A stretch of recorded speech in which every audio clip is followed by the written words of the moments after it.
করবা না, গরু কষ্ট পাবে।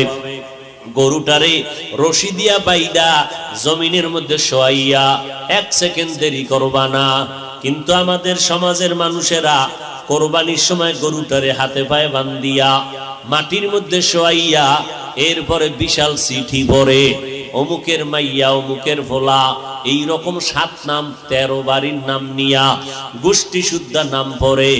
অমুক একজনের নাম আব্দুর রহমান, নাম পড়ল, বাবার নাম, মায়ের নাম, ওয়ার্ড, এরপরে থানা, এরপরে জেলা। কিও এত নাম কেন?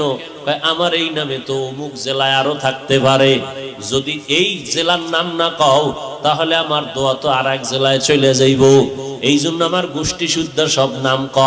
7 জনের নাম কইতে কইতে গরুটা আদা মরা হয়ে গেছে। ও আল্লাহর বান্দারা, এগুলো শুধু মূর্খতা আর কিছুই না। তুমি কোরবানি দিতেছো আমার আল্লাহর জন্য, কার নামে দাও কেউ জানার দরকার নাই, আমার আল্লাহ জানলেই তো যথেষ্ট।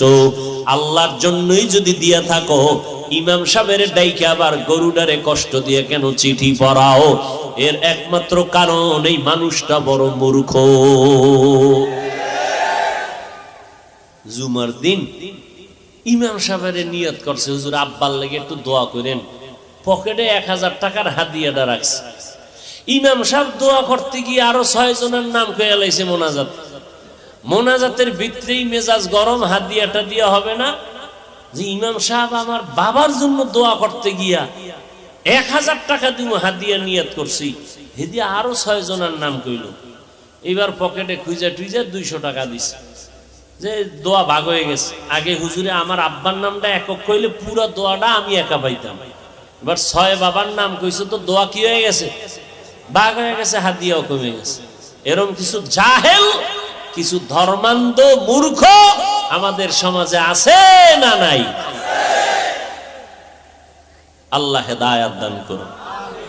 हकीकत से तो दुनिया बेखबर है, दुनिया की नुमाइश पर नजर है। नमी गुयाम के अज दुनिया जुदा बाश, बहर कारी के बाशी बा खुदा बाश। আর মসজিদের ভিতরে তো এখন নামাজের